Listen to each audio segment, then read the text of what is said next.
Mm-hmm. Abora boye, aboshishe. Greetings, greetings, greetings. It is Sunday.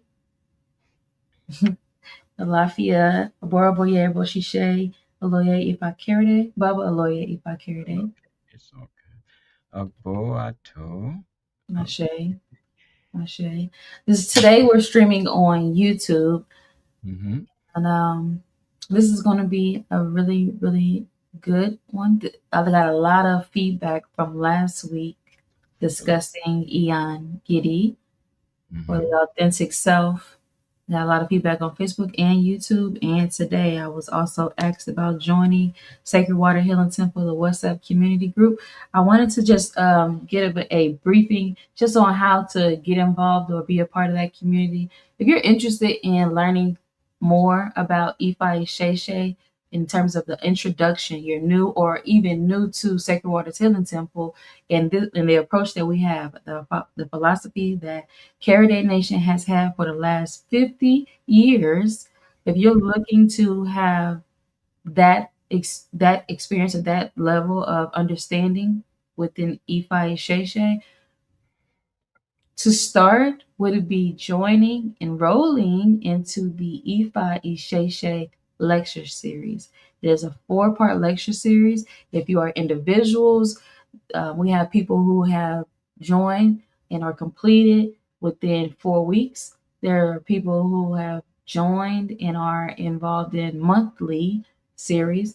If you're interested, but might be tight on ends, and you want to know more about our payment plans, we do offer it. Just inbox us so that we know, what it is that, like, where can we start? How can we help with that? How serious you are, because we are devoted to what it is that we put into preparing the lecture series and any other content that we make. We're very devoted about that. All right. And so we want to make sure that you know why you're joining and you understand the purpose of why you're joining, and that you are committed to joining and completing the Ifa Sheshe lecture series. But to get started with it, joining WhatsApp community is fine. You can be a part of the announcements group, see what it is that we're doing. But the ultimate way to start is by joining the E5 Shay Lecture Series. We're not, just babysitting. We're actually doing the work, okay?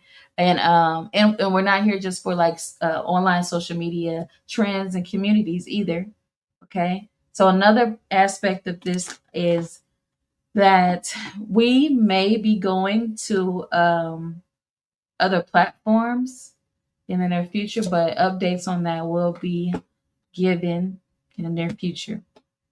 But in today's lecture, we're talking about Eon Gidi, which is following last Sunday's series of the authentic self. Peace and blessings, everyone. Peace and blessings. All right. Yanifa. If I call it there. All right. We are expanding our insights. Okay. Because just like we can see far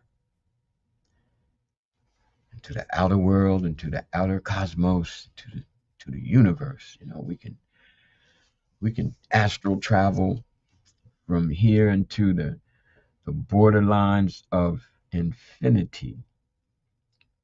But when we turn that outer looking into the inner looking, that is pretty infinite as well. Okay. And I know I'm using infinity in finite terms, but that's how the flow of today is. All right. The question to the answer is, how do we become Eniyan? Okay. And what does that mean? In and of an ancestral bearing and understanding, and relatedly in the Ifa Isheshe.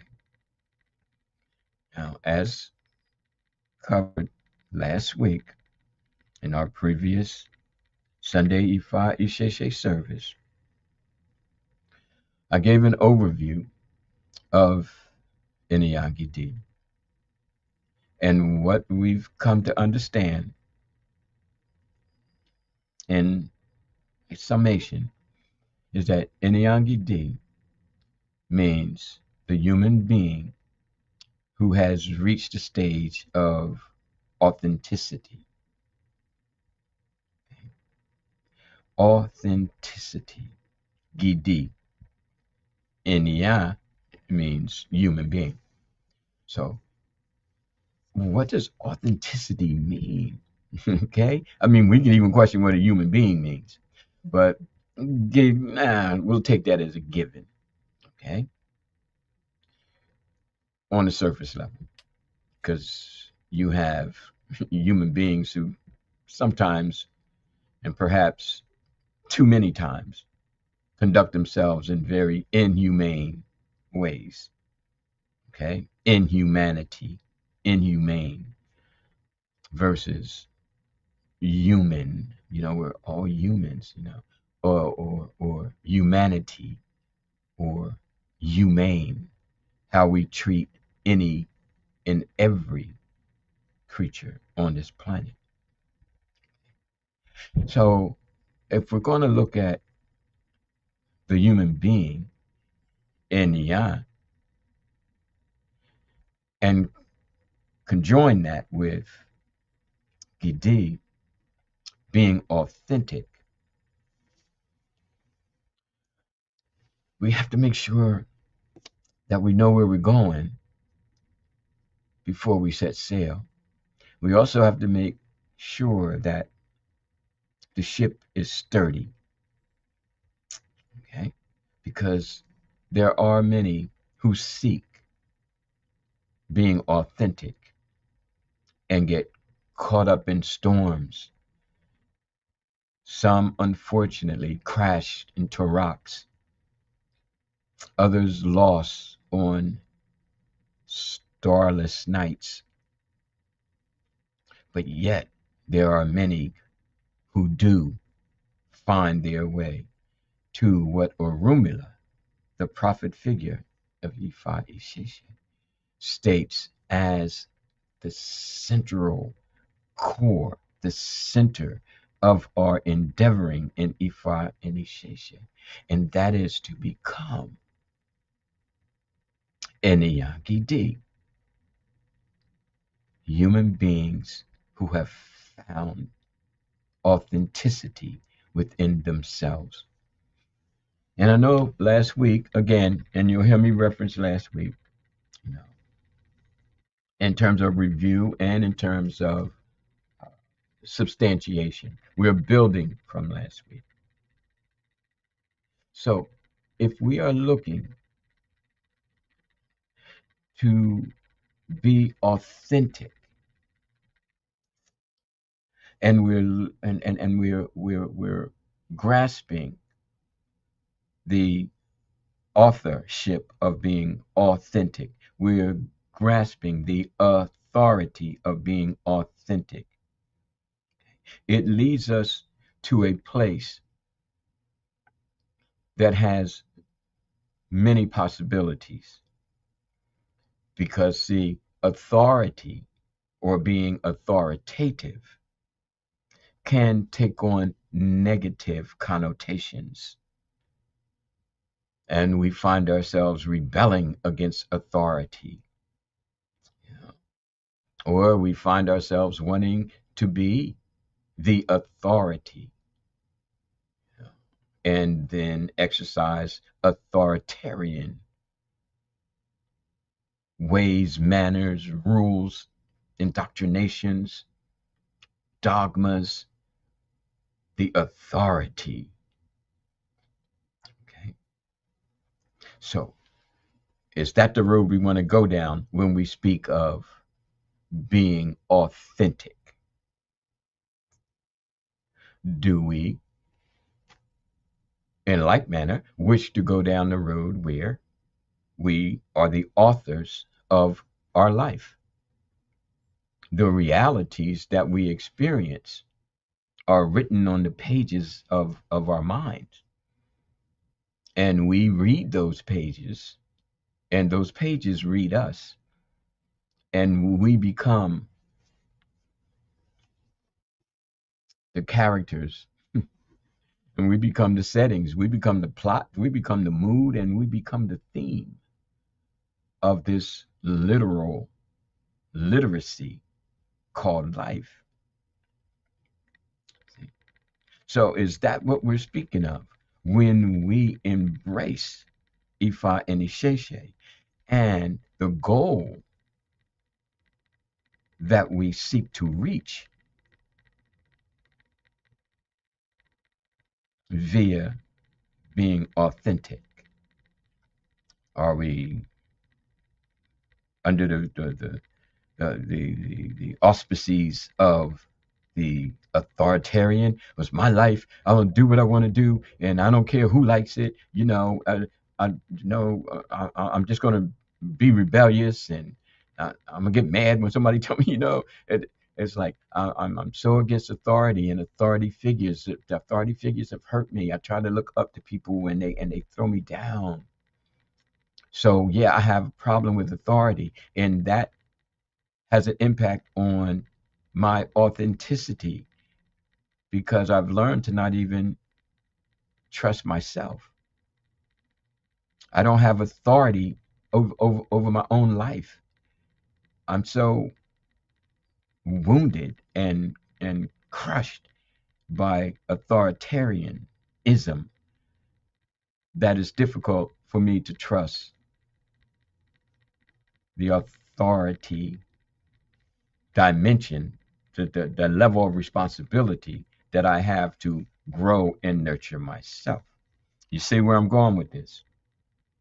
Okay. Now, on the other side, back to the authorship.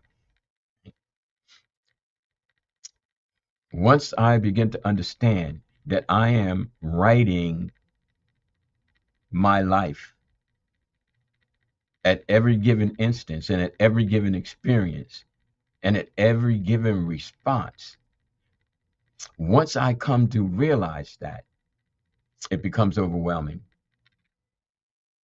It becomes like everybody's watching me, when in truth, it's you who's watching yourself. And that's hard to bear. It really is. There's some people who just jump overboard. You understand what I'm saying? The ship is sturdy. The stars are out. We know where we're going, and it looks like we're going to get there. But people like it's too much pressure. It's too great a responsibility because not only am I watching me write my life, but others are reading me as well.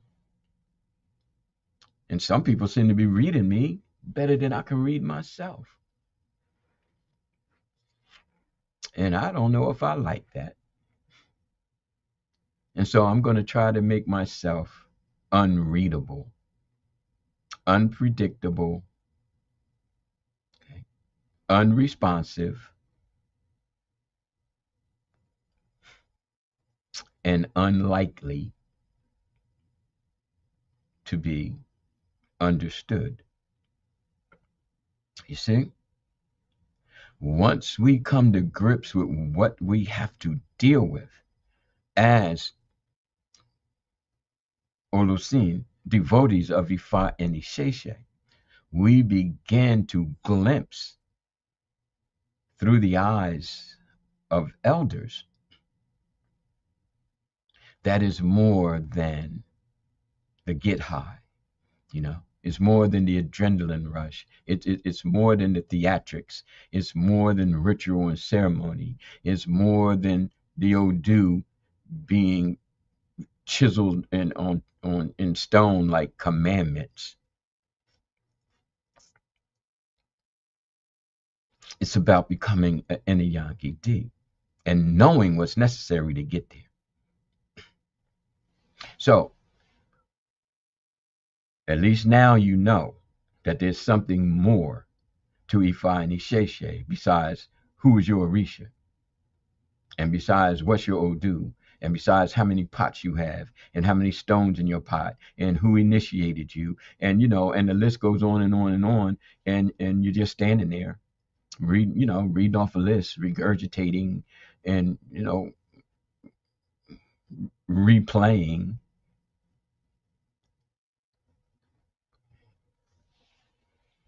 somebody else's interpretation of what Ifa and Isheshe is.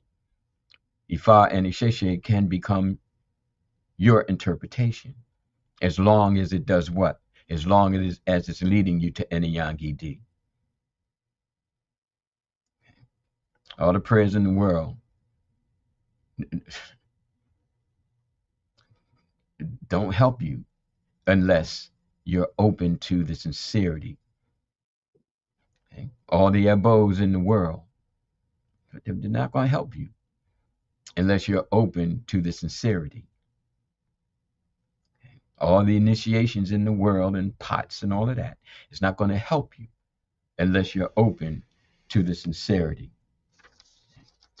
And this is not problematic.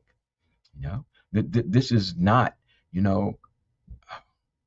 some way out there kind of place that I'm coming from, nor trying to take you. There are others out there who feel this way, and they just not only feel this way because they are, trying to be something other than. They're feeling this way because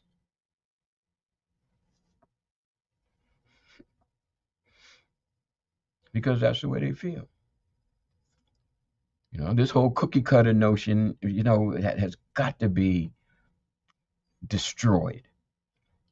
Well, all our ancestors did this, and all our ancestors did that, and this is what your ancestors did. No, no, no, no. You don't know what my ancestors did. Okay. I mean, really, the only way you can see the glory of my ancestors is through me. Other than that, you're generalizing, overly generalizing, and you're riding on winds of the stereotypical of what the mass media has shown or not, and what the history books have shown or not, and what other people and their syncretisms have injected or not. So at some point, you find the Sheshe becomes our reality.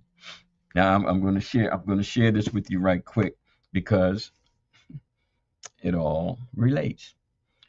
From the Yoruba, Ifa, and African diaspora spirituality, and I'll just read two of the paragraph. When we ask the Spirit's blessings, we are not asking them to do the work for us, but we're asking for divine intelligence based on their principles and core values that they oversee. Okay, that's one point. When you petition the spirits, the Orisha, Egun, to remove blockages, you are asking those spirits to give you strength, vitality, and innovative intelligence. Okay, I'll leave it there. I can find more instances, or should I say, they find me. But you see how this kind of goes against what the general stream of consciousness or lack thereof has we have we as Ifa and Isheshe not only blown like leaves in the wind, but actually believing that that's all there is, and that's all our ancestors were just lined up around the block, waiting for divinations because they couldn't figure out, when to plant corn or not corn, because corn didn't come until colonization, but when to plant crops.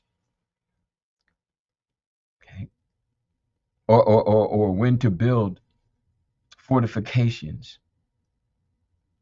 And everybody was running around making elbows. Yeah, yeah, this is what your ancestors did. No, you know, our ancestors were artisans. As you look at this sculpture here, it goes back 6,000 years, easy. Okay, 15,000 years. Okay, and this is from the Nok culture. And I want you to take a good look at the intricacies of this carving. Our ancestors are being unearthed, brought up from the ground, and you can't just say all we did was this.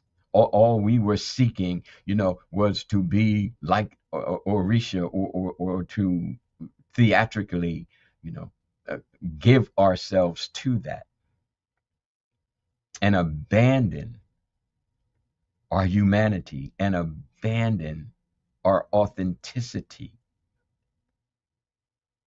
So the inner essence of my spirit is reflected in this carving from 6,000 years ago, not 600 years ago, 6,000 years ago. Okay. Eniyan Gidi, the authenticity, the acceptance of self, the alignment with self. Titete means alignment. Okay. What are we seeking to do to straighten out our lives, to line ourselves up with the betterment of being,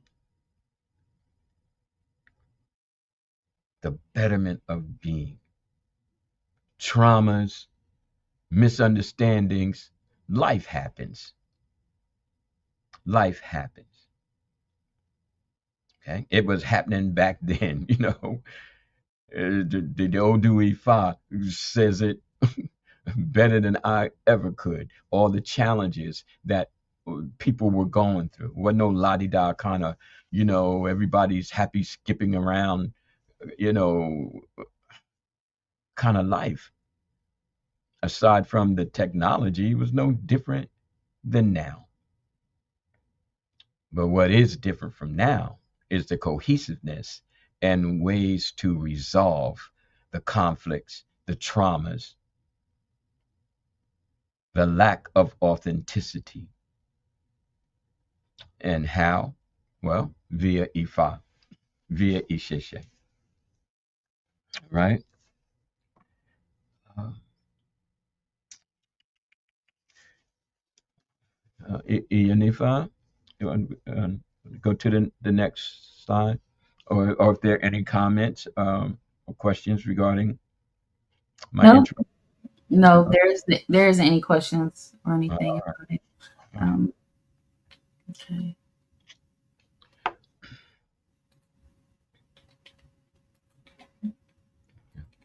just a moment. all right. These okay. So Then while we're pulling this out, so in relation to last week, and when we spoke about Eniyan Gidi, I laid out uh, the 4 Ds. Okay, discipline, determination, devotion, and dedication. mm-hmm. And I'm going to ask everyone who's listening, who's watching. Okay, if you were to list these 4 Ds down, okay, what would you put as an example of in your own life? Discipline, for example. Discipline for me is working out. Okay, that's my discipline. Everything else seems to fall into place as long as I put in a minimum of 2 hours per day working on some form of exercise. That's my discipline. There are other disciplines that fall to the right and to the left of it, but I know that at 74 years old, That discipline is what keeps me alive. Now, there's other people who might say, well, I pray every morning. That's my discipline. Other Babalawos, who are into the whole Odu of the day kind of thing. It's like I cast every day, Opwale or E King, Pound E King. Mm-hmm. That's my discipline. There are other people. I pour palm oil on my issue every morning. I keep my issue. Whatever your discipline is, at the beginning and end of every day, from my humble place in the corner, far reaching of the universe, has to be something that you determine. Something that you determine, as Absolutely. opposed to somebody telling you you should do this and you should do that. And you might try it and you might find, well, yeah, there's something to it, Mm. you know. But if there's nothing to it for you, then, you know, forcing yourself to do it could be detrimental because you might not be doing what your body and your spirit needs to do, you know. And this is the danger of indoctrination. This is the danger of dogmatism. You got to do it this way, and if not, we're gonna burn you at the stake. If you got to do it like this, you got to think like that. You got to do this, you got to do that. And being an Eniyan Gidi is like, no, I do not. And people are, oh, you a Babylao, and you don't do this and you don't do that. Well, what I don't do is get into other people's business. Okay, and I've been around for as long as most of y'all been old. So the whole thing is that I know that the uniqueness of you as a human being is to be respected and honored as an Eniyan D in the making, in the making. And if as a Babalao, if I can't assist in that process, then getting the Odu every morning and going through all of that, it's like, well, what's the purpose? What's the purpose? I feel as though the discipline that we embark upon helps to build our strength, our fortitude, so that we're able to deal with the traumas and the conflicts and the toxicity of the world and of ourselves. Life has been hard, okay? But as long as we still breathe in the spirit of Oludumare, as long as Emi is in us, we can interlive whatever is going on in our lives. Divorces, loss of children. You understand? War, everything. Okay. Then it comes down to determination. What are you determined to do? You know? And I picked this picture in order to kind of highlight what determination must look like.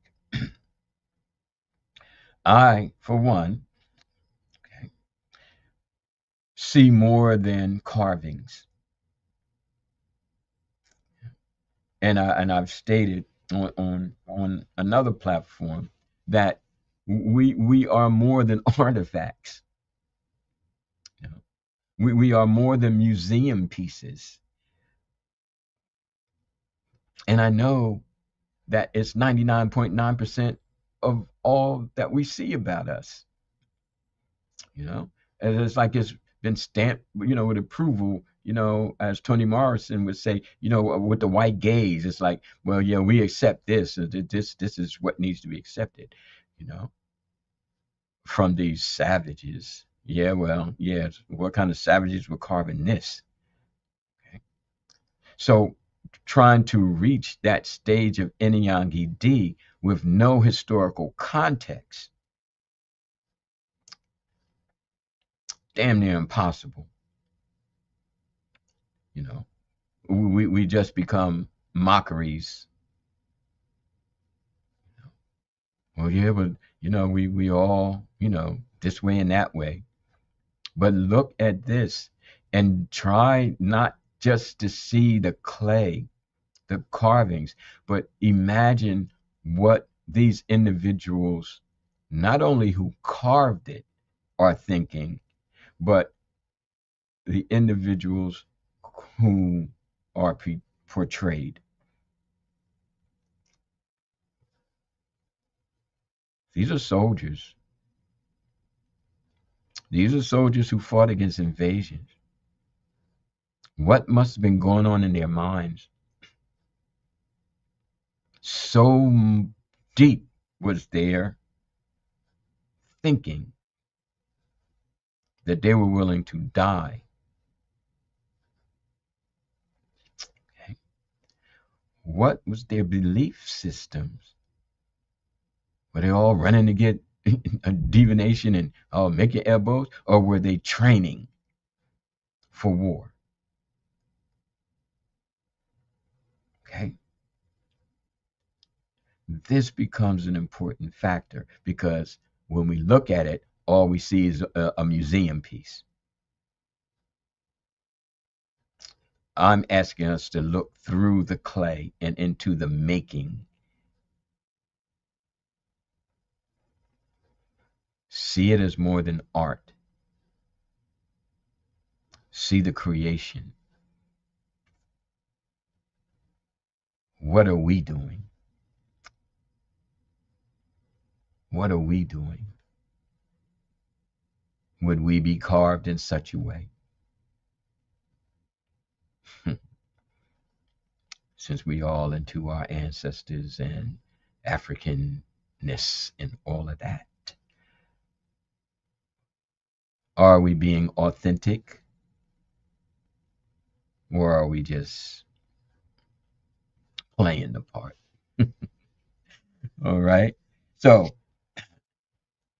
when we look at discipline, determination, okay, we do look at a sense of warriorship, okay, heightened to the sense of I, I'm determined to get there, and I know it's not going to be easy. It's not going to be easy in me, and it's not going to be easy for people around me because I'm growing, I'm stretching out, I'm trying to feel my way through, and I have Ifeanyi Sheshe, and everybody's telling me one thing or the other. Oh, I was told things myself, but one thing I wasn't told, and I give thanks for my initiators. Okay, Ibaye, Iyanlakeye, and Araba Malamo, that you have to be like this. You should stop doing everything and just do this. They were like, no, no. You would have been a Babalao. We would have started training you at 6 or 7 years old. You've shown everything before you got here. You've shown everything about you. When you go back to the States, you establish an elect. You have our blessings.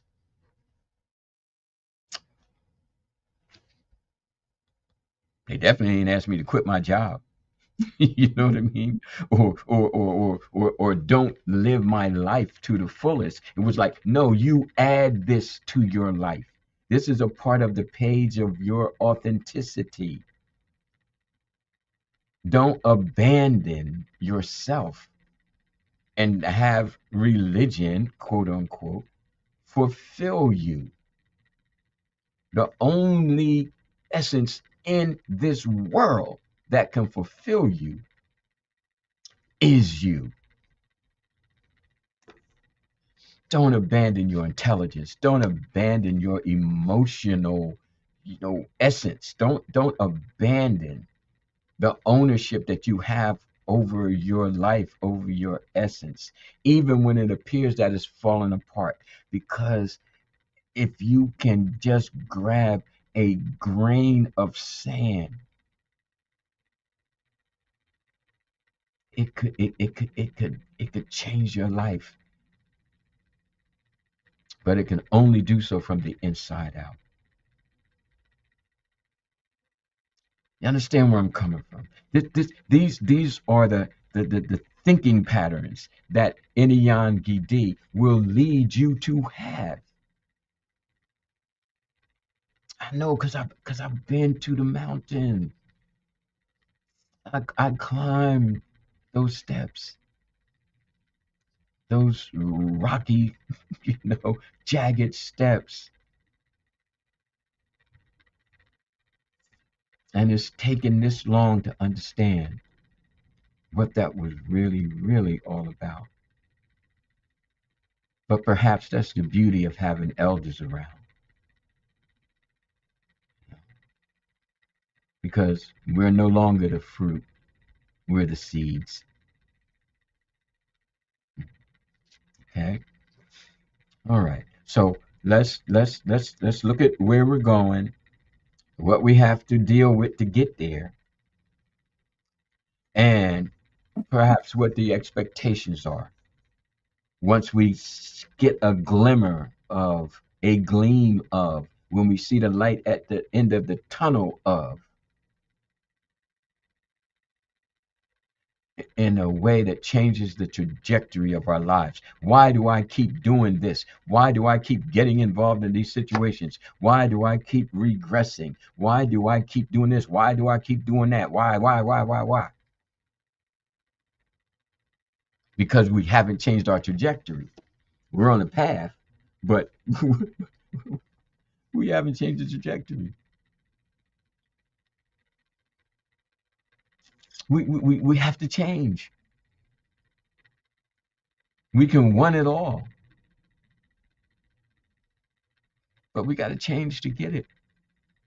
It might not. It's not going to come the way you want it, because you're going about it the wrong way. You understand? Okay. Once you get a glimmer of the Eniyan Gidi inside of you, you're going to come to 3 points. 3 points. Okay. Next slide, please.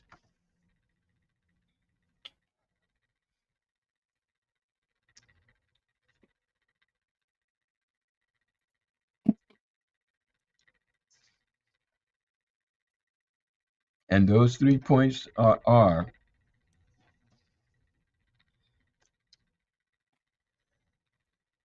Iwapuele, Iwalewa, and Iwalaye. Right? Now,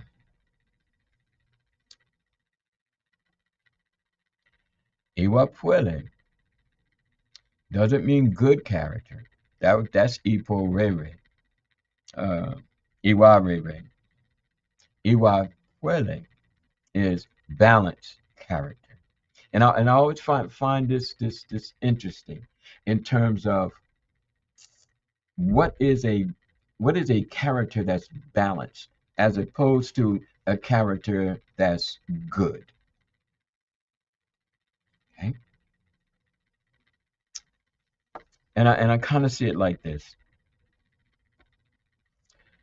When you say a person is of good character, that means that they are good in your eyes. Good and bad are relative terms, subjective terms as that. Okay. But when you're balanced, that means that however you are, You don't get swayed so far to the good, quote unquote, that you become victimized. That you become someone that can be used, and you don't sway too far to the bad side where you become the person that's the user and the person that brings about harm. Well, that's just how I am. you know really, is that how you are? Okay. And all the other factors that come into play that make you think that you are as you are?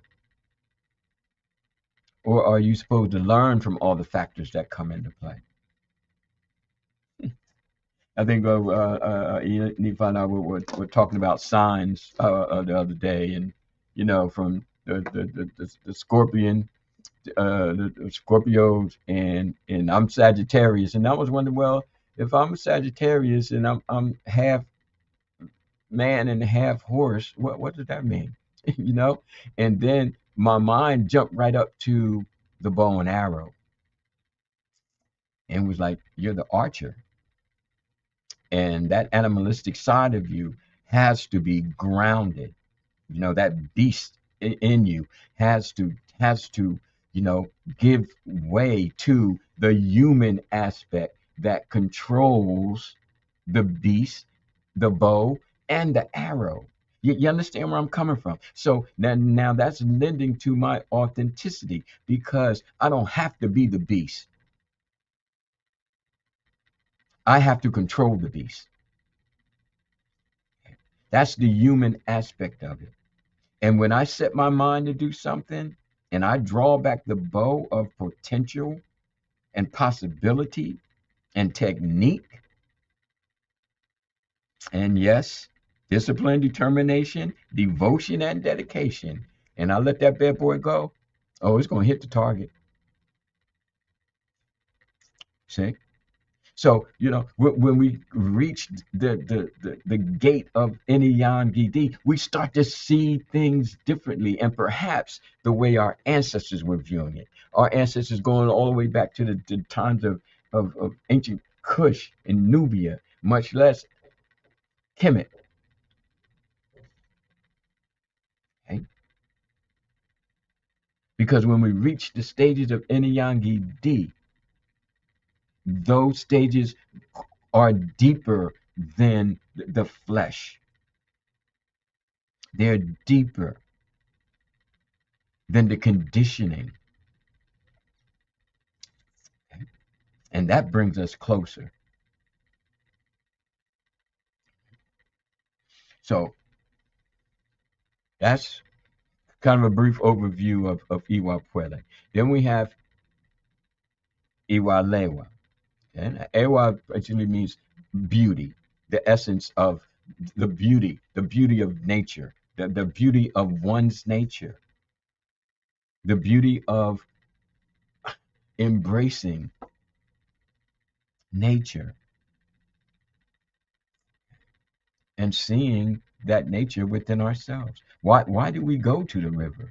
Why do we go to the mountains? Why do we go to the forest? Why do we get such ease from being in gardens? Why? Because there's something about us in each of us, in each of those natirs, as the Commitments call us, where the natirs were basically personifications and anthropomorphisms of forces of nature, forces of creation, forces of Isheda. Okay, and there is a beauty in it. Just sharing something yesterday from a couple of days ago. I was out in the park, and all of a sudden it just started raining, and I mean there wasn't no light rain; it was coming down. And by the time I pulled my workout stuff together, I stood and looked around. The rain was just coming down. I was drenched, and I looked around, and through all of the rain and the cloudiness of it, there was not a single soul in that whole park, I'm telling you, except me. And it felt like I was in the center of creation. So I didn't put up something over my head and start running, to get out of the rain, or find a leafy branch to get up under and all that kind of thing. It was like, no, man, I'm the beauty of this. I'm like that tree. My leaves won't be green if there's no water. Okay. I'm baptized. You understand? So we see the beauty in the nature of it.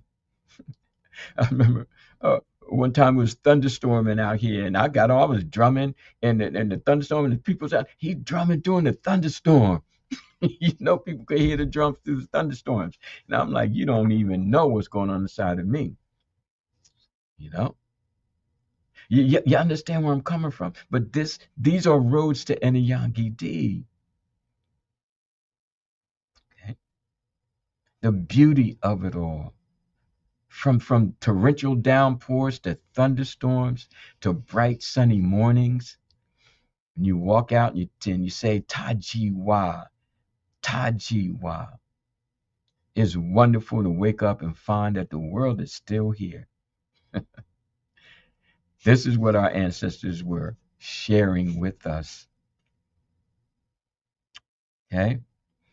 And the third pillar, if you will, uh, Iwalaye. Iwalaye means moving forward in the world. Aye, okay, without regression. It doesn't mean you shouldn't look back. This whole thing, well, that's the past. No, the past is always present, and the future is always just a microsecond away. So looking back can be good if you learn from it. If you learn from the past and not continually repeat the past. And there may be some good that came out of the past. Okay. But when we speak of regression, it generally indicates going back into bad habits, going back into being around, people who weren't, like genuine, going back to old ways of thinking, much less old ways of being, So then we got to stop ourselves, because life, is addicting, The senses love, intoxication, you know. And going back to the whole thing about the Sagittarian and the horse and the human being and the bow and arrow, that those beast-like elements in us, those toxic elements in us, the poisons, they enjoy existing as well, and they want to express themselves.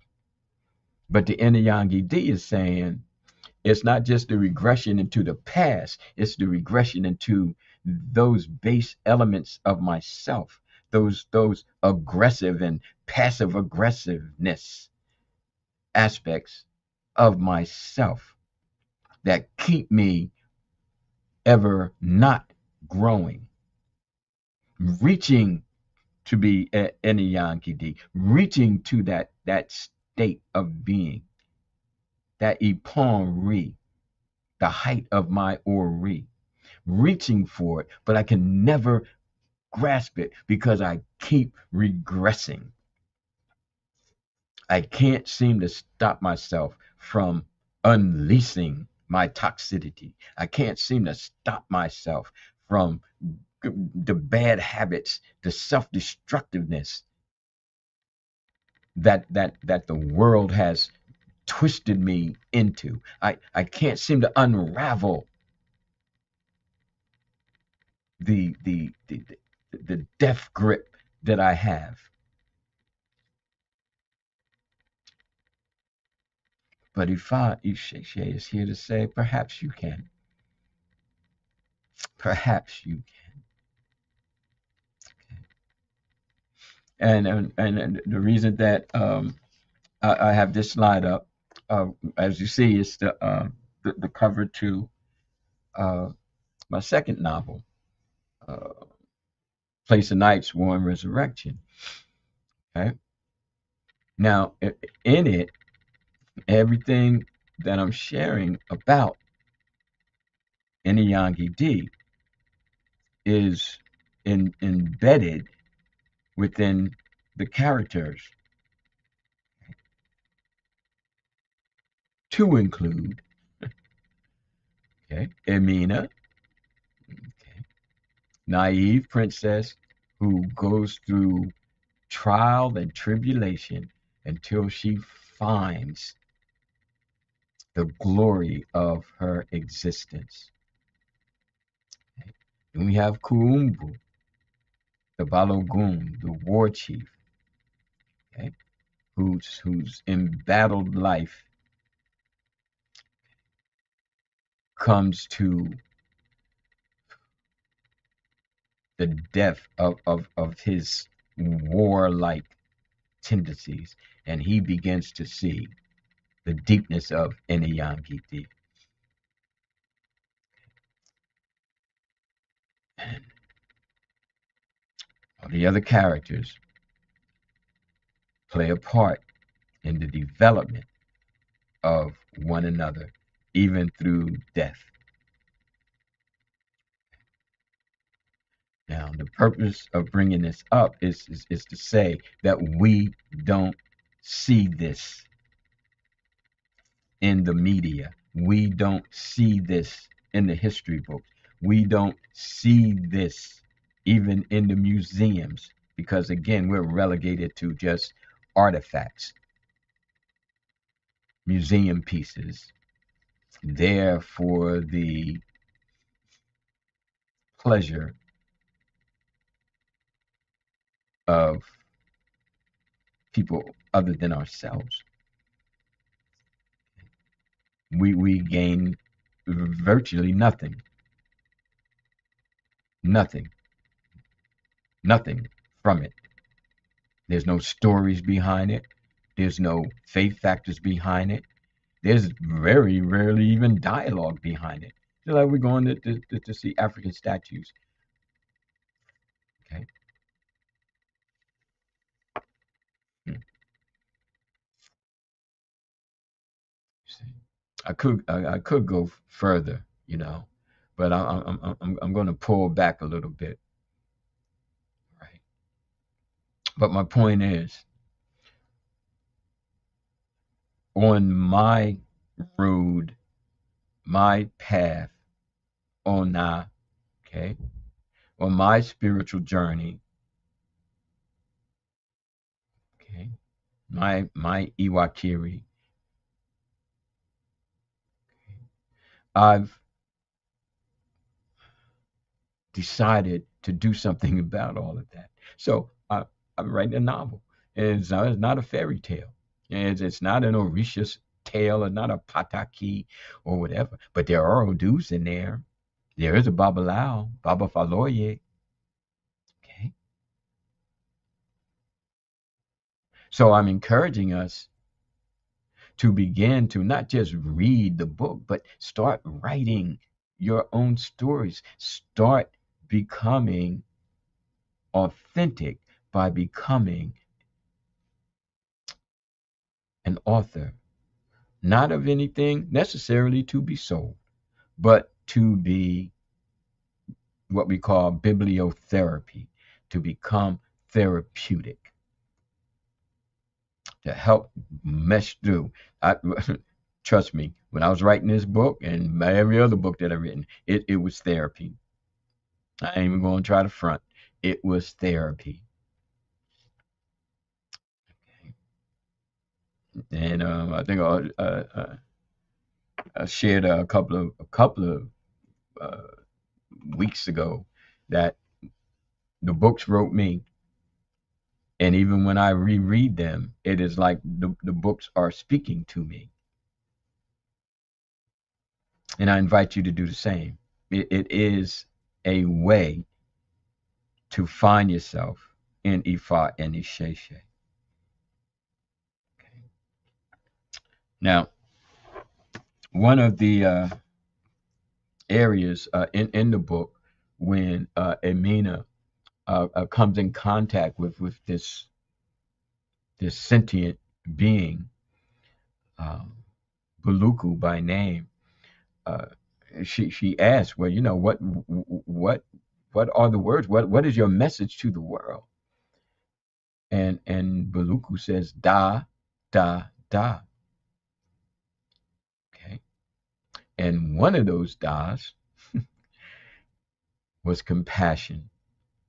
Compassion for all things, living, dead, either or neither.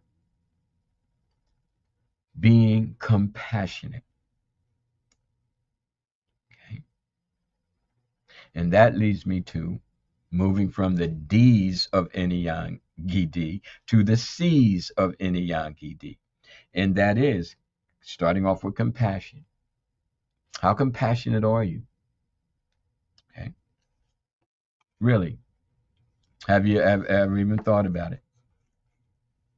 Your level of compassion on a scale of 1 to 5. And then how do you demonstrate that? Okay. And what about consideration?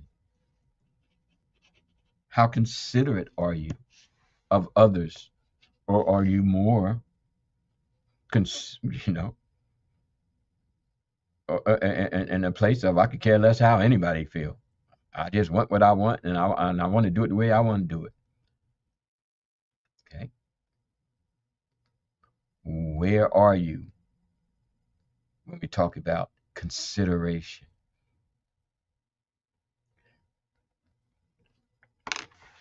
Commitment.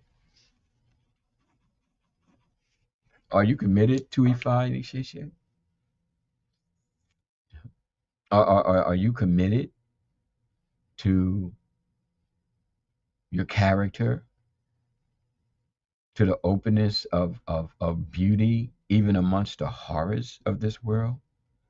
Are you committed to not regressing and allowing yourself to be pulled down into the poison of your existence, the toxicity of your existence, the non-sacredness of your existence, the pollution? Are you really committed to it, or it just sounds good? You see? Hmm. Commitment, compassion, consideration.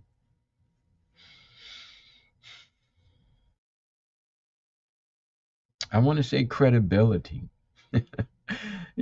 How true are you? How true are you to self? How true are you to others? Okay.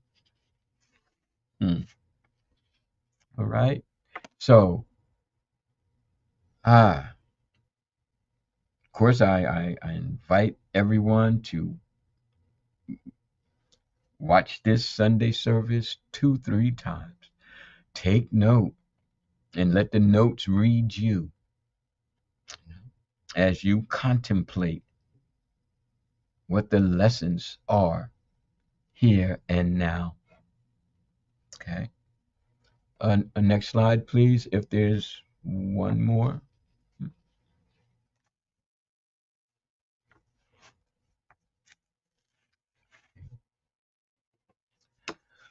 All right. Well, we're pulling this together. You know. Now, when I think of Eniyan D and sharing this with you, okay, when I highlight knowledge, okay, and now that you know the mind is opening up, it's important to determine what's going to go in it. Much of what I've shared with you is in the handbook of Yoruba religious concepts. But now that you've heard it, and now that you've heard it again, when you open those pages and allow the book to read you, the terminology is going to, as they say, jump out. You're going to see Iwa Puele, Iwa Lewa, Iwa Laye. You're going to see it. Okay? You're going to see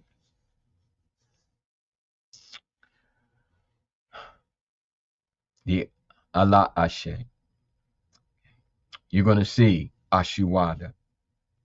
You're going to see Eniyan Gidi. And you're going to see what's on the other side of Eniyan Gidi, which is Ipo Re, making your world blessed, making your world sacred, making your world better. Your world. Your world. Focus on your world. And yeah, you're going to face them demons. You're going to face those Ajogun, because many of them are born from your experiences. They're not out there or down in hell or wherever. They're in the inner constrictions of self, held tight and emitting their toxicity into your bloodstream, into your mind stream. And Ifa Isheshe, the way of our ancestors, reaching back easily 12,000 years, even further back, 65,000 years, where we're examining the way of human construct, not just slavery times, but existence times. So when we wrestle with those Ajogun, and we identify the toxicity and the pollution and the bestial elements of ourselves, and we claim victory over them. And it's not done just by running and making elbows and everybody going for divinations, but ain't nobody becoming divine. Seeking superficial gains for superficial needs. At some point, the training wheel's going to come off, grown folks. And you're going to have to balance your life. And you're going to have to sweep up that shattered glass and make those offerings within your mind. Okay. Eniyan Gidi, Ipo Re. And it brings me to the closing, okay, of this Sunday's Ifai Sheshe service. And I'm drawn to the Odu Otorpum Meiji, which states that knives, however sharp, do not carve their own handles. Now, in light of the Odu, I'm not going to sit here and say, well, you got to know 99 Odus from 256 possibilities. I'm like, really? you know, I'm like, if you can get one from 16 and that changes the trajectory of your life, then take it and be at peace with it and learn from it and teach from it. Okay. Because chanting Odus, like memorizing verses from any sacred book, okay? That's a small part of the pie graph of existence. So, relatedly, or back to being relatedly, I emphasize Otora Meiji. And those of you who do have access, to the handbook or any other book, okay, take a moment, slide your fingers over the words of Otora Meiji and see what relates to you. Okay, see what really sticks and how it can best be utilized to assist you on the road to Eniyan Gidi. Knives, however sharp, do not carve their own handles. No matter who you think you be, you can be as sharp as a razor. Okay, but you ain't cut your own handle.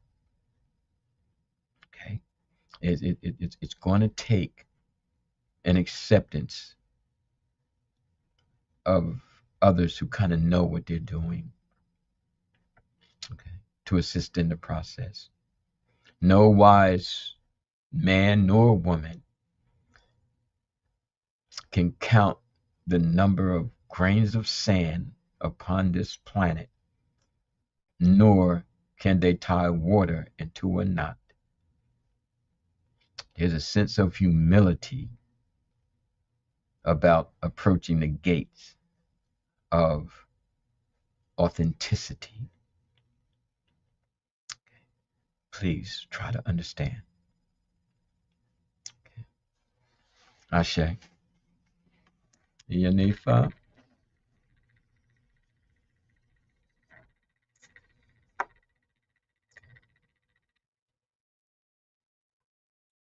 So there was one more that you sent to me. It was a message. Let me share it really quick, just so you know what I'm talking about. It was this.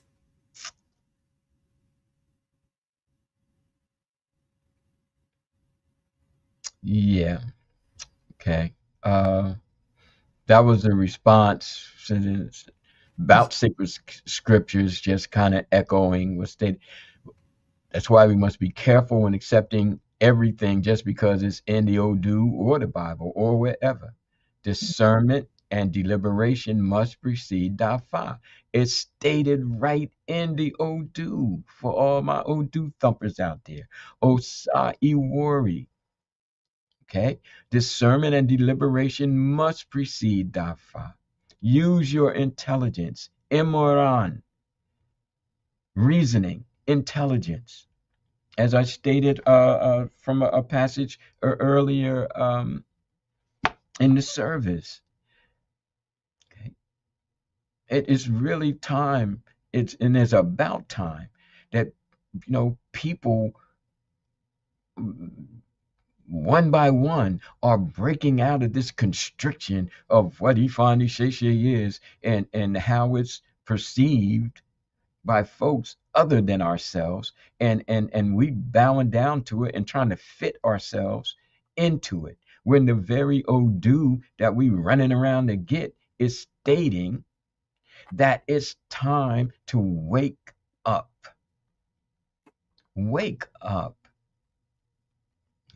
We're bringing that same indoctrination and dogmatism from, Church. yes, into Ifa. I say it all the Yeah. time. Yeah, and I'm not, I'm not bashing, I'm not throwing shade. I'm just bringing light, you know? So now people make their choice. If that's the way you want to roll, then you roll like that. But on this side of the river, we're like, with squinted eyes, it's like, yo, Hmm. if you still think Yemanjah is the Virgin Mary, then go on over there with that. But it's not happening over here, you know? Because we have risen. We have resurrected ourselves. We've come up through slavery. We don't have to bow down to that anymore. We don't. We don't.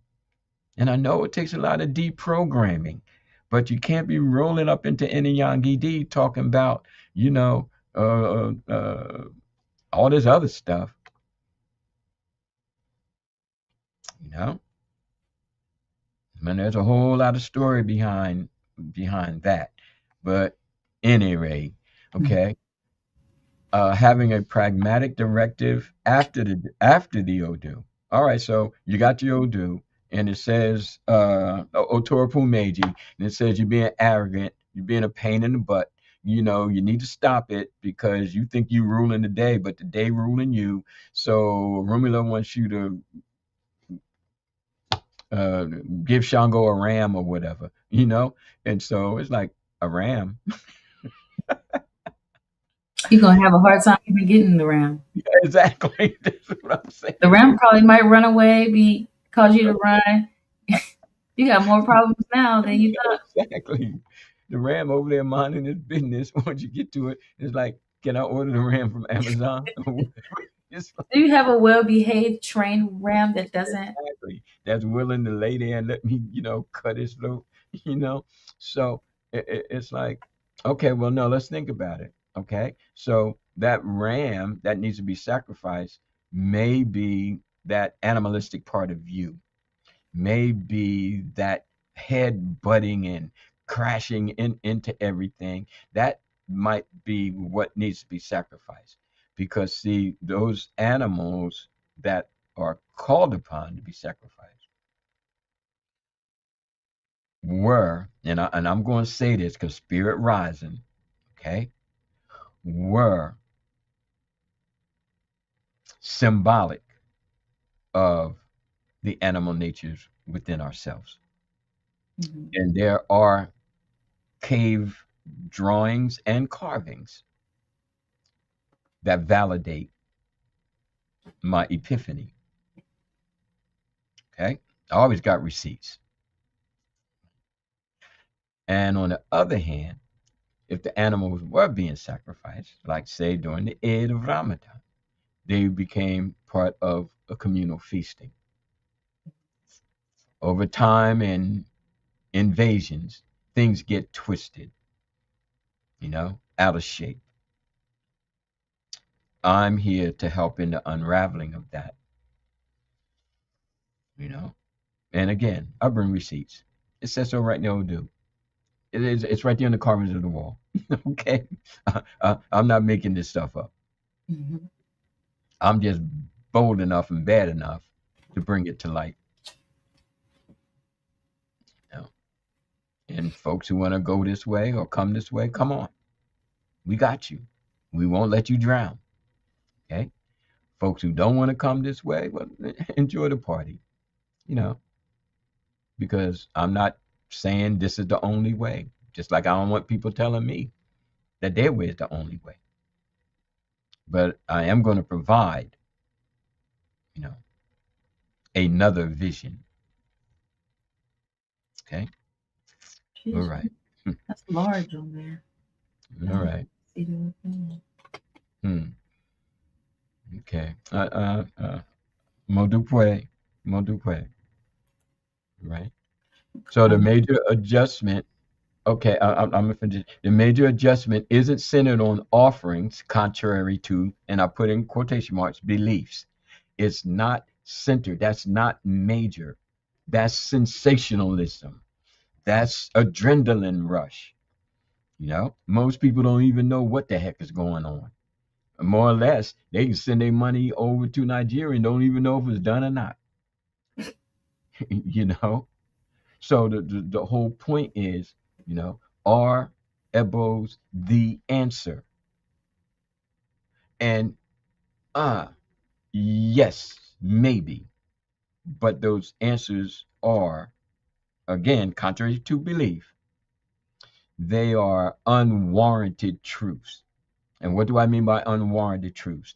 That means that they don't hold the same validity now that they did 400, 500, 700, 1,000, 1,500 years ago. mhm. We're not in the same place. We're not culturally encapsulated. We're not culturally encapsulated. We don't see things, feel things, interpret things the same way. That doesn't make it invalid. Because again, there were times human beings were being sacrificed. There were times twins were being sacrificed. People with disabilities were sacrificed. Hmm, that part. And then when the invasions came, all of the sacrificing in the world didn't stop the Europeans from taking over. Mhm. But does that make them invalid? No, I don't wish to say that nor impart that. But it's like a quick fix medicine. I heard some again young babalawos talk about, well, in the Odu it states, or even in the prayer to Arumila it states, okay, that sacrifice is greater than medicine.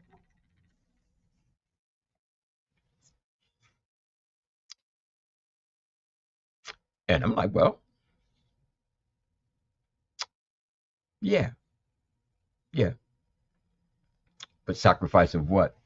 It doesn't say sacrifice of animals. You see where I'm going? Sacrifice of the beast within. Sacrifice. When people used to come to me with all this blah blah blah blah blah, I said, well, you know what? You take some of those like negative emotions and put that on your altar.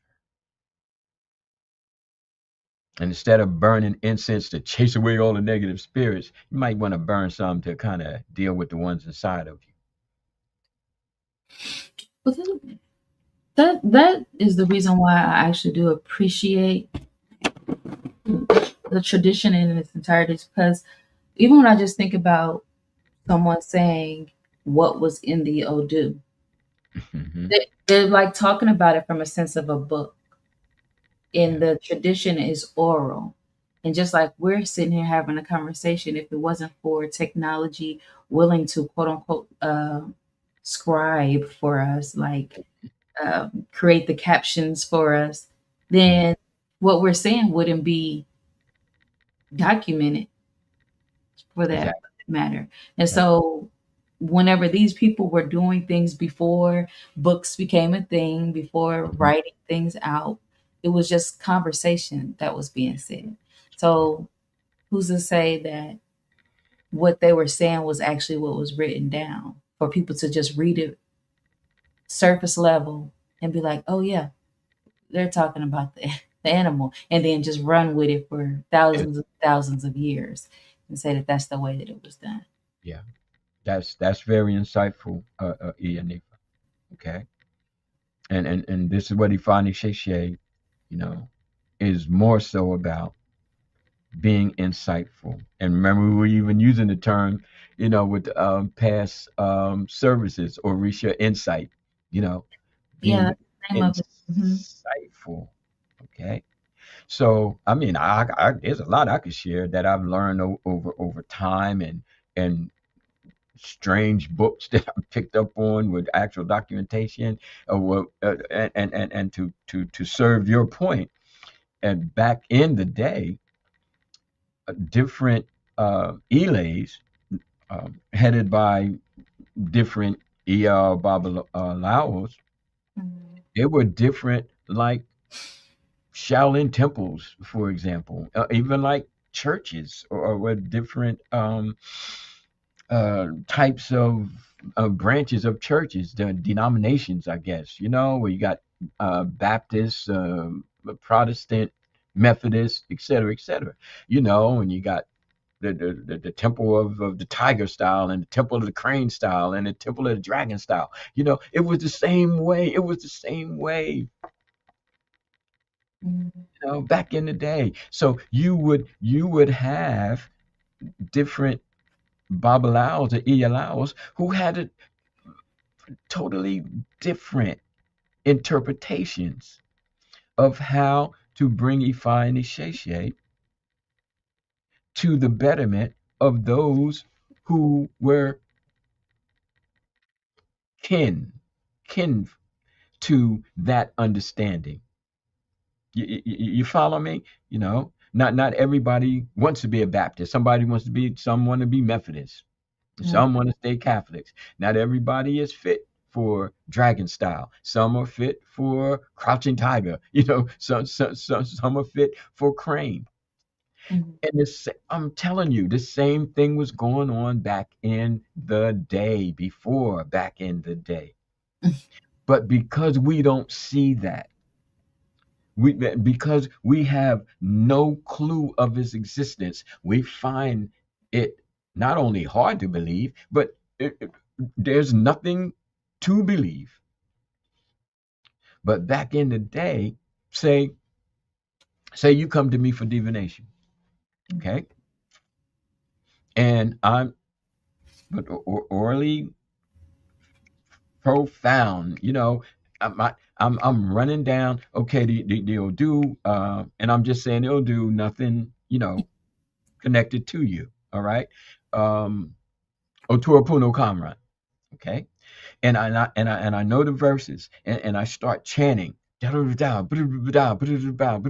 you're listening intently. And when I hit one that relates to you, you're like, that's the one. Mhm. Wow. And when I was learning this and I found this out, and there's documentation behind it, it was like, but you see how this whole thing has been twisted to be more Catholic than Ifa. Mhm. You know, you would tell me it's like going to the doctor, and the doctor's running down all this and all this, and they'll tell me where it hurts. You understand? And you're like, well, I got the pain here, and it's like, okay, we're going to do something about that. You become a part of the process, not someone who's just sitting there waiting to be told what to do, regardless of how you see things and how you're feeling about wherever the pain is coming from. And that's where, again, in support of how you are interpreting the oral tradition, that's that's so that's so on point. That's so on point. You now become a part of the process. Your story, your insight becomes what you grow from, not what you're pounded into. Wow. Hmm. Mhm. Yeah. And I didn't get to add on to the D's or whatnot, but I really did like how you broke that down in terms of the different sculptures or whatnot. Because how I was seeing it was like Mhm. you see the sculptures, the people took their time, however long it took for them to carve out something Yeah. that nobody probably even told them, hey, it's supposed to be done this way, but that was in their own creative way of Hmm. making that. Uh, Hmm.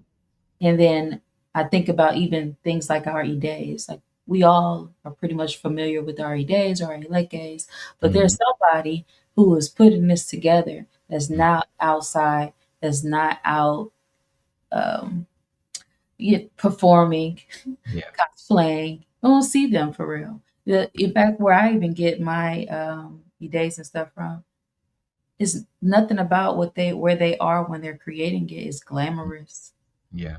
or anything. They're just like out in their shop, mini shops Yeah. out there, feet off. I Hmm. mean, not feet off, but they got their shoes off, Right. dusty and stuff, and they're just creating something that Hmm. many of us are purchasing and buying and creating our own culture from, or Exactly. pretty much carrying a culture of it from. But it's just that design of being determined and disciplined to keep going in a pattern for so many years, however long Yes. that they may be.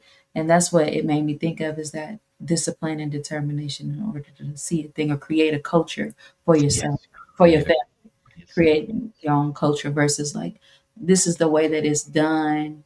You- Yeah. So why do that? I guess that's where uh, No, that's so on point. 'Cause I just had a flashback, of the days of Ile Tawolona, you know, and the temple priestesses sewed up every elected that somebody put on. We had a special room and had a pile of bags of beads, mhm, and the priestesses would do it, and then they bring them to me, and then I would consecrate them. and then they would be presented. Mhm. Mhm. But without the work, the behind the scenes, that wouldn't be getting done. And so, Exactly. yes, there are people seeking it, but how are Hmm. they going to receive it once Yeah. it once they do find it, or once they see like, oh, so this actually does exist, or this is what piques my interest.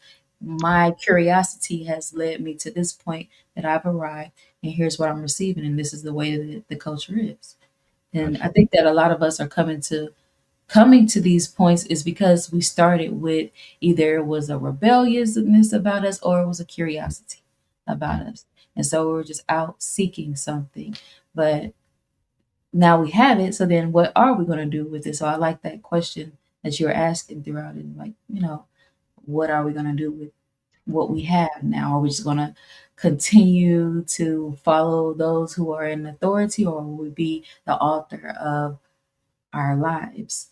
Yeah. Um, Then when you spoke about the compassionate and consideration, the commitment and credibility part, I like that as well because just speaking about myself personally, I know that when I came into the tradition, I didn't come into the tradition because I was following other people. I Hmm. came in because I was in search of something for me and my family. Hmm. And so I already knew about the Orishas, but I didn't know about Ifa. Hmm.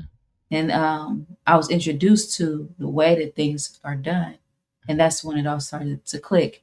But I already been a person that was deeply passionate and caring about other people, considerate about other people, and so I am bringing in things that relate to me with my family, like the way that I love my family and want to be loved, the way that I am whenever I'm in a relationship, the way I love.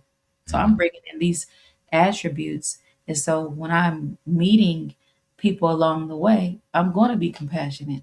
I'm going to be considerate. I'm going to be committed to whatever I am said to do to save my life, the Hmm. commitment, the journey of whatever healing of it.